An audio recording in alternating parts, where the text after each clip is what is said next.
played these 3 intermezzi of Brahms, opus 117, in my first year of music conservatory, and it was like a first glimpse of a new world to me, with these late romantic harmonies that are advanced and rich, but still feel fresh and exciting. And I was most drawn to this second intermezzo. I mean, the first one in E flat major, like a lullaby, it's lovely, but also more linear in a way. And the same goes for the third in C sharp minor, but from a darker starting point. This one has much more motion to it. There's a fluidity in the figuration. It's dreamy, but also unsettled in a way. Like somehow I still feel unfulfilled in the end, so I can make it work as a standalone piece, but of course it works great as a middle movement in the set. And I think it embodies most clearly the way that music philosopher Edward Hanslick described the set, as monologues with a thoroughly personal and subjective character, striking a pensive, graceful, dreamy, resigned and elegiac note.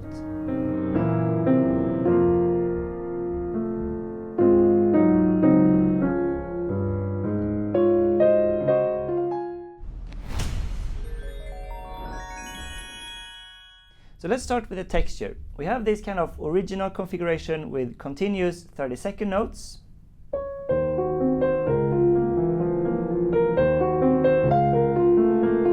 The left hand takes over, fills in when the right hand has break. And we have this like chromatic minor second upbeat.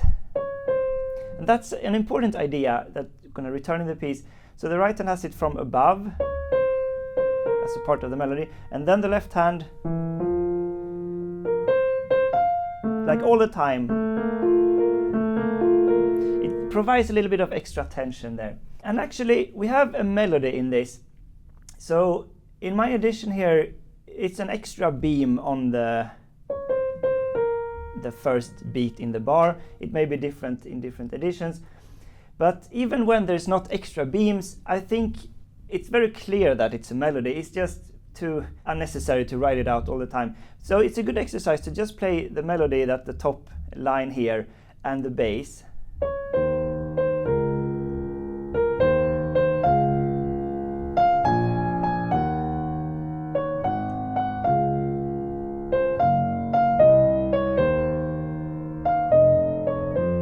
Because you get the skeleton of the music there. That's the melody and the foundations of the harmony. So let's add the figuration and see what harmony we get. So it's a tense diminished triad, and it's resolving to a B flat minor, so it is a tonic, but it's in first inversion, so it's not really stable. This would be the stable. And then we have this gesture is going between this. So the uncertainty is there. Again, that's the same chord. And now, as an answer to this, we plunge directly into a circular fifth sequence. And it's so it's quite uncertain, the first 2 phrases or the gestures. And now the answer is kind of reassuring. We get these nice lush chords.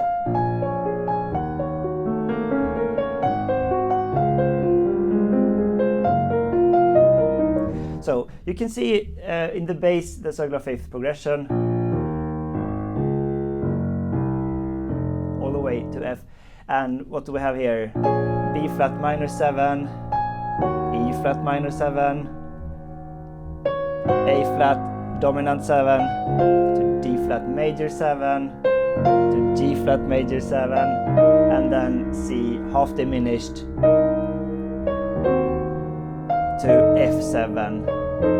And F7 is a dominant to B flat, but we can rest on the dominant here for some time with this nice movement, just kind of crawling chromatically down. And this is where we would expect a cadence to B flat minor, to the tonic, but here we get this super nice deceptive cadence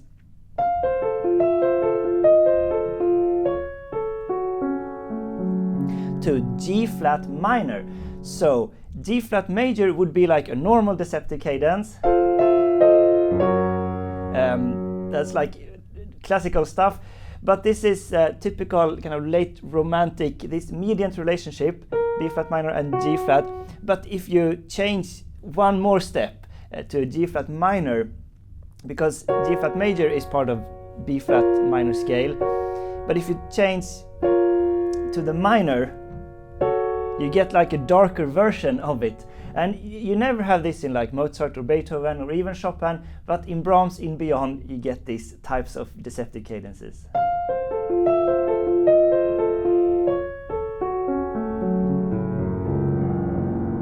And also there's a big change in texture here, which puts an emphasis on this point, like something's happening here.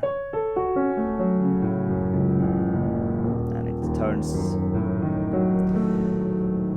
So this is just a diminished, kind of really unsure, and then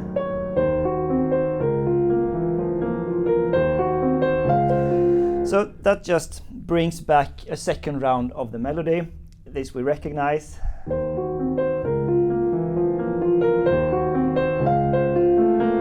And now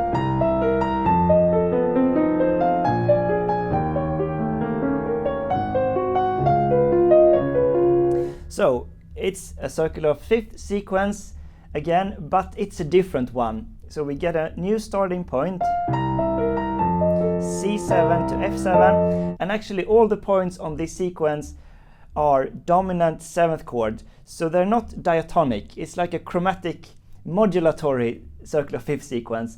So it's the same pattern in the bass, but every chord is a dominant 7 pointing further on.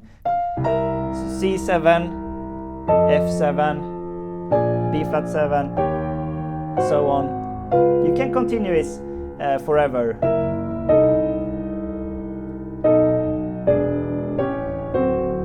But we get out somewhere here on the D flat.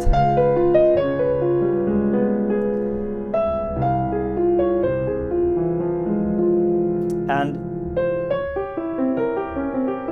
so this is a C7. That points to F minor, so that's like where we're modulated to after this, and we get the resolution to F minor, but it's only for a brief time, a 30-second note, and then we get like a few more bars that are close to the section, and it's like an extra round, so F minor, but then straight back to D flat 7. And it's kind of reflecting on this, not sure where it's going. Some diminished. And it seems like the D flat 7 was pointing to the G flat minor here. We get the tonic pedal point, and this is the same material as before, it's just an extra round of closing it. But we're in this weird harmonic place. And we get one more surprise, of course, in the end. So instead of G flat minor, we get a major chord. It's an E double flat major. When you play the piano, it looks like a D major, just different spelling. So again, you flip one note from G flat minor, you get the major chord. And then the right hand resolves down to the minor, but the left hand still plays the major. So we get this like it's a major 7th chord or a mix between them. And now we're done with the first section of this piece.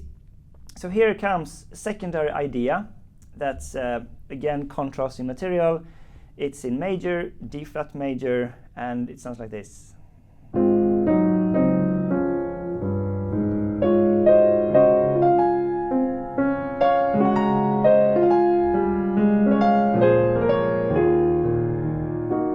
So the harmony is quite stable, just 5-1, 5-1, but the notes come on syncopated beats, like it's offset rhythmically, so it's a different kind of instability instead.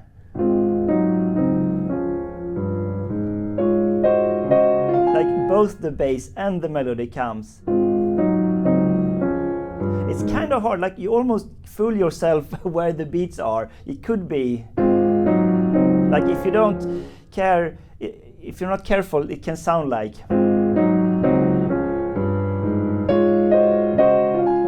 it's kind of tricky to get the emphasis right, but that's the idea. It's a sophisticated idea.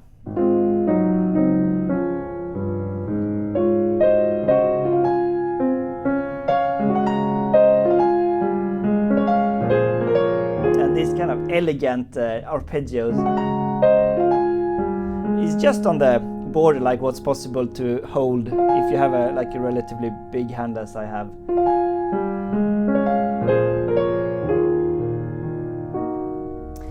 And now we get an answer to this material. It's again contrast material. Now the rhythmic, the pulse is very clear on the beats, just straight notes. But now the harmony is unstable again, so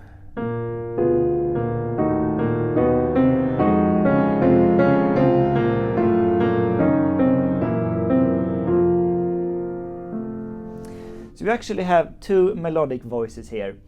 Let's just play them one at a time with the bass. So in the middle we have in both right and left hand the 16th notes.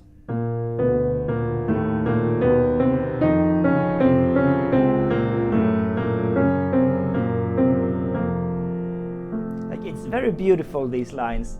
And it's a lot of suspensions like to the chords on the beats. Like every note. Okay, the top voice.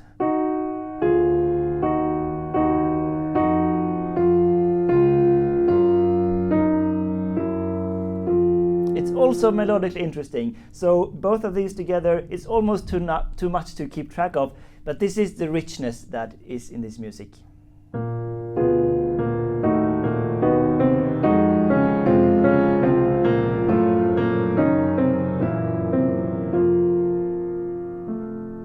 So resolving to F major, kind of a new surprise, but then immediately flips back to D flat with this material.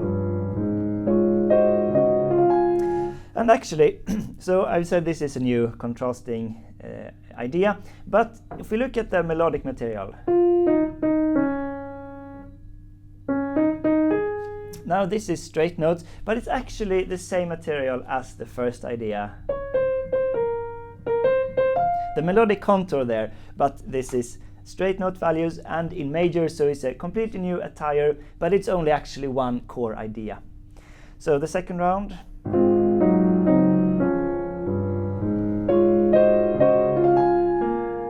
Now we get a new note here, it's a C flat, makes the D flat to a D flat 7. Keep here. So D flat 7 points to G flat, and we get there via this super nice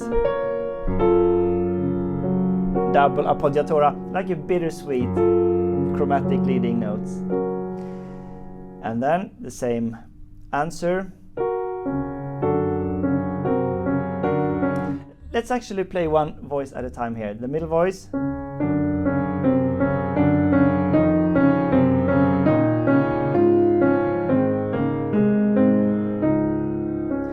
In the end, they actually split for the last bar to play in parallel 6. And the top voice.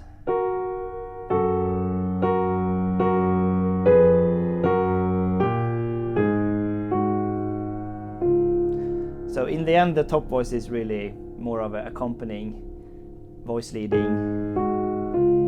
So together.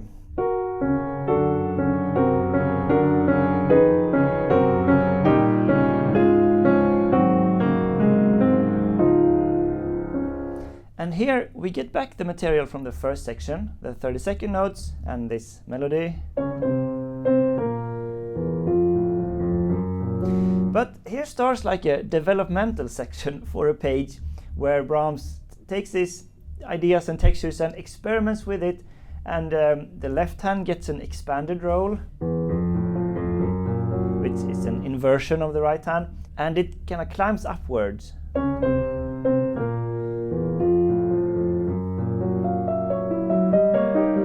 uncertain in the harmony.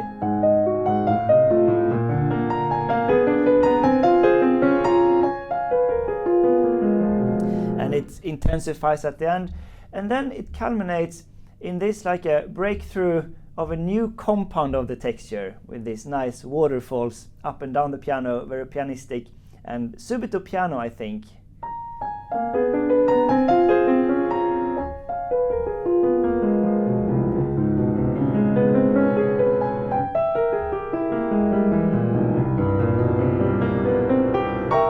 Like it's involving all the registers that gets to say something. And also these chromatic leading notes, that's just one at a time before. Now they kind of have a more important function as part of a scale almost.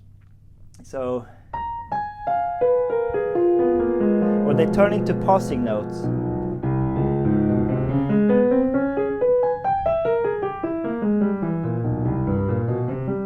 It's very cool, and it also reminds me of Tchaikovsky. Like he likes to use chromatic leading notes in a similar way, I think.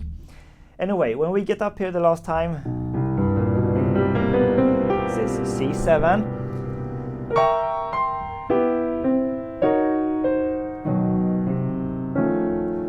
It gets consolidated with longer note values. Again, all the registers get to say something, and it transforms from this diminished to, you change the chromatic and you end up on an F7. Really cool way. If I play them at the same register, you see how it goes like that. Anyway, F7 in the end. And now pianissimo, we get this amazing place, delicatissimo.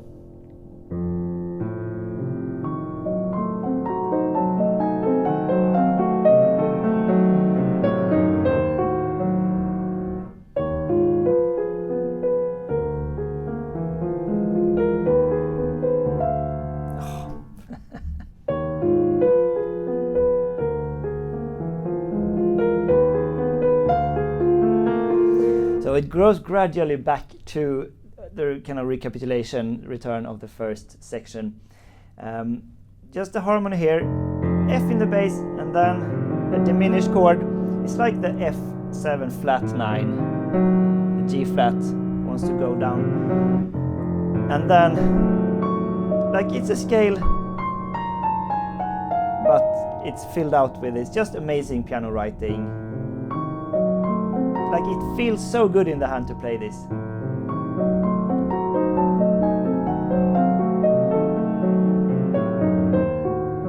And now changing the harmony here. So this is the return of the melody, but it's a little bit deceptive start because it's a new harmony. Instead of the B minor first inversion, we get flat 7 first inversion. And what happens here is really amazing, like mastery of composition, because when we get to the circular fifth sequence, that's the same. It just starts from a slightly different harmonic starting point, but it makes a big difference. Like it feels like everything is falling into place. So just on the top here, it's a difference from the first time. It's a subtle difference. The first time it's because we get the B flat minor 7 to E flat minor 7, but the second time it's B flat 7 to E flat minor.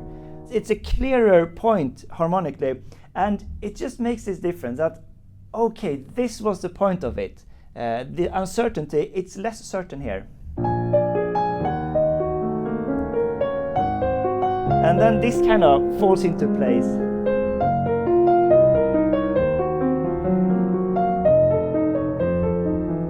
So this is the same, we recognize it. And now this deceptive cadence to G flat minor. This time it's not as unexpected because we've heard it one time. But then, so we get an extra nice scale, also super nice. It's like an echo from the transition after the development. think you can do a lot of rubato here, at least I do it.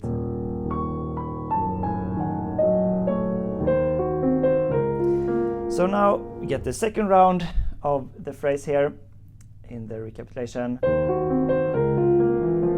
And this time we find yet a new way.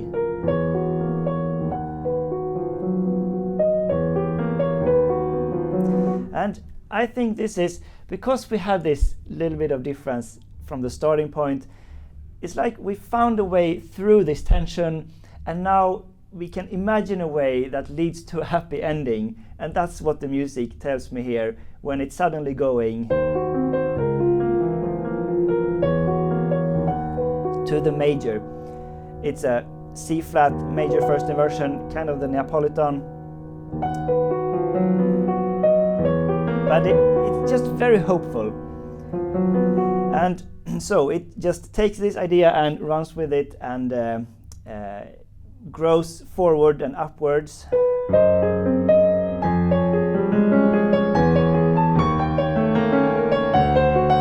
There's a lot of tension to overcome actually. So it's a very chromatic sequence in the end here.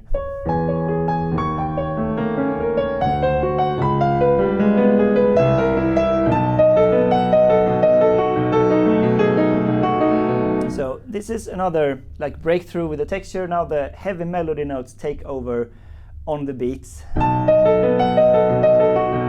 Just B7 and then. So it's a tritone shift here from B7. Let's see, to. So the right hand actually plays the same. It's a tritone, 2 notes, and those work either with a B as B7 or with the F as F7. It's a special type of relationship, and Brahms just puts it to use here because it's like a really fresh shift that's still in the realm of possibilities harmonically.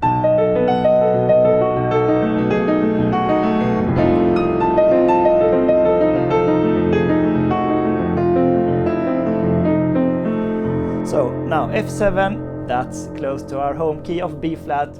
And after the storm settles here, it feels like we found a way through it and we will end up in a happy place.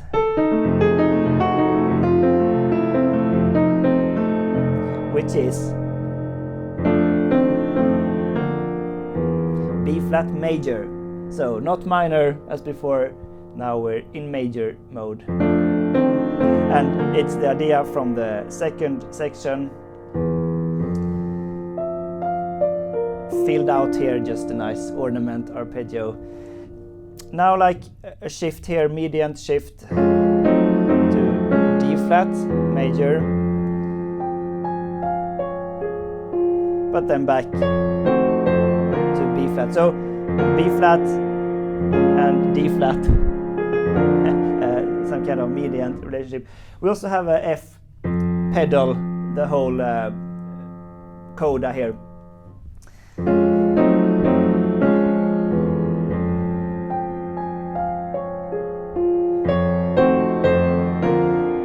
So here Brahms writes espressivo, so and forte. It's really, you can enjoy this major mode, and it's going around.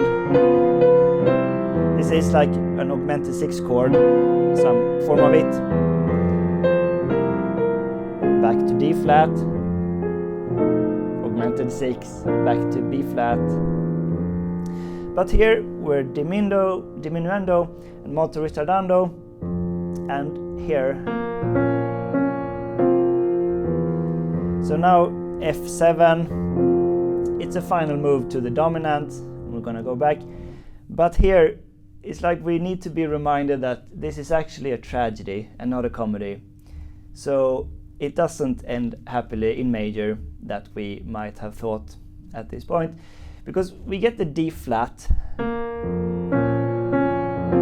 That's kind of the hint of minor, and then it gets lower and lower and darker, and here the D flat kind of takes over, and the final move back, it's super deep.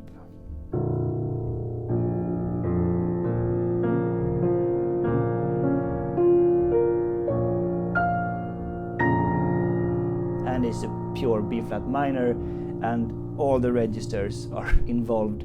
That's just the proportion of the drama. So it's a little bit, yeah, it's a lot happening all the time, goes back and forth, and yeah, you think it would end up nice, but it makes a turn for the worse in the very end.